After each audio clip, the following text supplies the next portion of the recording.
Hello dear students, we are going to learn a new topic. Our topic or discussion is transforming principle.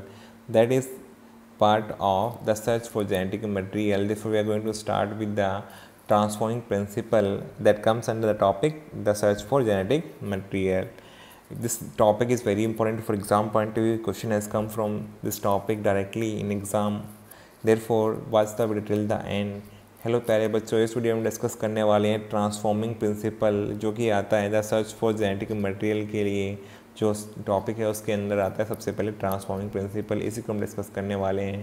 तो किसने इसको propose किया था, कैसे इसको प्रूव किया था, ये सब हम डिस्कस करने वाले हैं। तो video exam point of view से बहुत इंपॉर्टेंट, एग्ज़ाम में यहाँ से क्वेश्चन काफ़ी बार आ चुके हैं और आगे भी आने वाले हैं, इसलिए वीडियो को एंड तक देखना है। My name is Deepak Lathar, I am going to explain all this in video. Now let's start the video. हमारा टॉपिक है ट्रांसफॉर्मिंग प्रिंसिपल। इससे पहले हम देख लेते हैं मेन टॉपिक क्या है हमारा, सर्च फॉर जेनेटिक मटेरियल। क्या है सर्च फॉर जेनेटिक मटेरियल? देखो, आपको पता है ऑलरेडी हमने सब डिस्कस कर चुके हैं। हम जब मेंडल ने काम किया था तो अराउंड 1856 टू 63, 65, 66 तक मेंडल काम कर ही रहे थे अपना। तो उस समय और साथ में जब न्यूक्लियस के अंदर जो है न्यूक्लिक एसिड की जेनेटिक मटेरियल की डिस्कवरी हुई तो मिस्र के द्वारा 1869 में, ये ऑलमोस्ट सेम टाइम पे होने वाले काम थे। जो इसलिए DNA act as genetic material ये बताने के लिए काफ़ी लंबा समय लगा। मतलब इनहेरिटेंस के लॉज भी आ गए थे, डिस्कवरी ऑफ न्यूक्लिक एसिड भी हो गई थी, लेकिन ये जेनेटिक मटेरियल है ये प्रूव करने में बहुत लंबा टाइम लग गया था। क्योंकि बहुत सारी डिस्कवरी से मेंडल की डिस्कवरी, वॉल्टर शूटन की, मॉर्गन की और अदर साइंटिस्ट की, इनसे ये तो पता लग गया था कि क्रोमोसोम न्यूक्लियस में होते हैं। इन सब की रिसर्च से ये पता लग गया था कि क्रोमोसोम न्यूक्लियस के अंदर होते हैं, लेकिन ये पता लगा अभी तक मुश्किल था कि जेनेटिक मटेरियल का नेचर कैसा है, किस मॉलिक्यूल से बना होता है जेनेटिक मटेरियल। तो 1926 में ये जो इच्छा थी वो कहाँ पहुँच गई, जो मैकेनिज्म जेनेटिक इनहेरिटेंस को जानने की इच्छा थी वो कहाँ पहुँच गई, मॉलिक्यूलर लेवल पे तुम कौन सा मॉलिक्यूल रिस्पॉन्सिबल है, किस टाइप का मॉलिक्यूल है, ये सब जानने के लिए साइंटिस्ट रिसर्च करने लगे और फिर जाके पता लगा था कि जेनेटिक मटेरियल किस टाइप का है। इसी में सबसे पहला जो कॉन्ट्रीब्यूशन आया, जो major contribution was transforming principle. तो ट्रांसफॉर्मिंग प्रिंसिपल कब दिया गया था? 1928 में। किसने इसको प्रपोज किया था? Frederick Griffith. किसने दिया था इसको? Frederick Griffith. तो इसको ग्रिफिथ एक्सपेरिमेंट भी बोलते हैं, जो कि 1928 में किया गया था। इसके इन्होंने क्या किया था, इसमें performed A series of experiment, काफ़ी सारे एक्सपेरिमेंट किए थे। तो इनके स्टडी मटेरियल क्या थे? एक तो इन्होंने बैक्टीरियम लिया था, एक तो किस पे काम किया था? प्रोक्रियोट्स। प्रोक्रियोट कौन सा? बैक्टीरियम। कौन सा है बैक्टीरियम? Streptococcus pneumoniae. कौन सा? Streptococcus pneumoniae. इसको न्यूमोकोकस भी बोलते हैं क्योंकि ये क्या कॉज करता है? निमोनिया। निमोनिया डिजीज कॉज करता है। तो ये स्ट्रेप्टोकोकस निमोनी बैक्टीरियम के साथ में काम किया था, जिसको न्यूमोकोकस बोल सकते हैं, निमोनिया कॉजिंग है। और साथ में एक एनिमल लिया गया था, माइस। कौन लिया गया था? माइस। तो इन्होंने प्रोक्रियोट पे भी काम किया, यूक्रियोट पे भी काम किया। प्रोक्रियोट तो एक स्ट्रेप्टोकोकस बैक्टीरियम था और यूक्रियोट माइस के साथ काम किया था। तो ये दोनों याद रखने हैं, स्टडी मटेरियल इनके क्या थे। अब देखो, स्ट्रेप्टोकोकस निमोनी जो है निमोनिया कॉज करता है, इसके दो स्ट्रेन थे, एक को बोलते हैं R2, एक S3। बेटा एक क्वेश्चन आया हुआ था जहाँ पे पर्टिकुलर स्ट्रेन का नाम पूछा गया था। तो R2 और S3 याद रखना। कैसे याद रहेगा? R पहले आता है, S बाद में। तो 2 और 3 में देखोगे 2 पहले आता है, S के साथ में 3 लगा दो, 3 बाद में। तो इसलिए R2 और S3। R का मतलब होता है, वैसे बता दूं आपको, रफ। S का मतलब स्मूथ होता है। यहाँ पे म्यूकस नहीं बनता है R2 के अंदर। अगर म्यूकस नहीं बनेगा तो कॉलोनीज कैसी होंगी? रफ, अनइवन होंगी।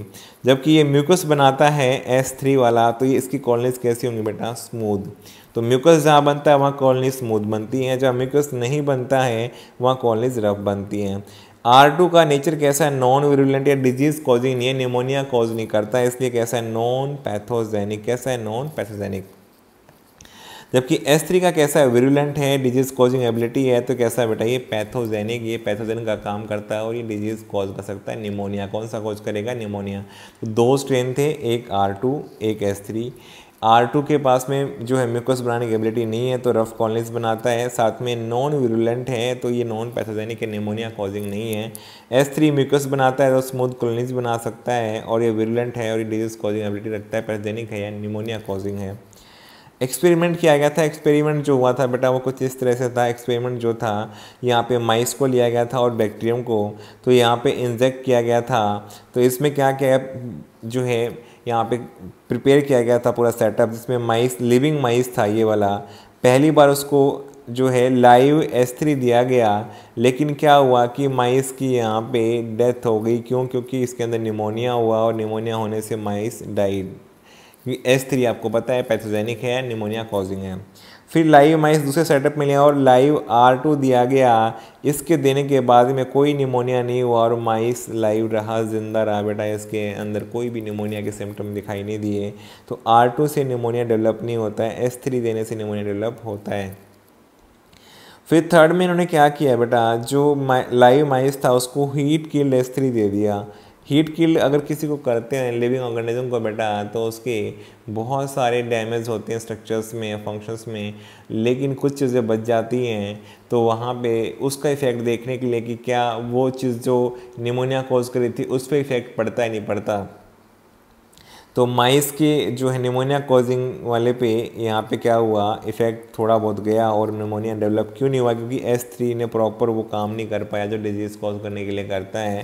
तो इस वजह से माइस के अंदर निमोनिया नहीं हुआ और माइस कैसा रहा, लाइव रहा। तो यहाँ तक तो बातें बिल्कुल ठीक इनको समझ में आ गई थी। फिर फोर्थ सेटअप में जो लाइव माइस लिया गया बेटा, इसको हीट किल्ड S3 दिया गया था। तो आपको पता है जब हीट किल्ड S3 देते हैं तो कैसा रहता है, माइस लाइव रहता है। लेकिन साथ में जब R2 दिया गया, R2 के देने पे क्या रहता है, माइस लाइव रहता है। दोनों केस में R2 और इनके इंडिविजुअल देने पे तो लाइव की डेथ नहीं होती है, निमोनिया नहीं बनता। लेकिन जैसे ही दोनों को साथ दिया गया, हीट किल्ड S और R2 को दिया गया बेटा, इस माइस के अंदर निमोनिया हुआ और इसकी डेथ हो गई। क्या हो गया, इसकी डेथ हो गई निमोनिया होने से। अब इनको ये बात थोड़ी सी अलग लगी, जब हीट किल्ड S3 को दिया गया तो लाइव रहा, निमोनिया नहीं हुआ था माइस को। जब R2 को दिया गया तब भी नहीं हुआ था ऐसा कुछ भी। लेकिन अब की बार माइस के अंदर निमोनिया हुआ और माइस मर गए। तो हीट किल्ड S3 और R2 देने पे ऐसा क्या हुआ, तो इनके माइंड में यही चीज़ जो है थोड़ा सा यहाँ पे चलने लगी। तो इन्होंने समझाया, इसको क्या समझाया, कंक्लूड किया कि S3 से कुछ ऐसा ट्रांसफ़र हुआ इस R2 के अंदर, क्योंकि S3 तो हीट किल्ड था, ये तो इनएक्टिव था एक तरीके से। लेकिन ऐसा कुछ ट्रांसफ़र कर गई है R2 को, जिसकी वजह से क्या हो गया, R2 के अंदर चेंज आ गया और वो निमोनिया कॉज करने वाली चीज़ें बनाने लगा और S3 के जैसा बिहेव करने लगा। तो इसका जो मटेरियल था वो यहाँ ट्रांसफ़र होने से एक्टिव हो गया। जैसे यहाँ पे देख सकते हैं, उसको इन्होंने क्या बोला, ट्रांसफॉर्मिंग प्रिंसिपल। और इसकी वजह से R2 ट्रांसफॉर्म हो गए, S3 के जैसा काम करने लगे या निमोनिया कॉज करने वाली एबिलिटी डेवलप होगी R2 के अंदर, लाइव R2 के अंदर। इसलिए निमोनिया हुआ होगा और ये माइस डाइड हो गया। तो इन्होंने यहाँ से ट्रांसफॉर्मिंग प्रिंसिपल या ऐसे मटेरियल का नाम दिया कि जो कि इसका जेनेटिक मटेरियल हो सकता है, जिसका ट्रांसफ़र हुआ है। तो उसके ट्रांसफ़र होने से R2 के अंदर जाने से उसने अपना इफेक्ट दिखाया और उसकी वजह से क्या हुआ, R2 S3 की तरह निमोनिया कॉजिंग हो गया। और ये जो है यहाँ पे निमोनिया कॉजिंग होने से माइस की डेथ हो गई थी। तो इन्होंने यहाँ से ट्रांसफॉर्मिंग प्रिंसिपल के बारे में बताया था। तो बैक्टीरिया ट्रांसफॉर्म हो गया, कहाँ से, R2 से किस में ट्रांसफॉर्म हो गया, S3 से। इसको नाम दिया गया ट्रांसफॉर्मिंग प्रिंसिपल।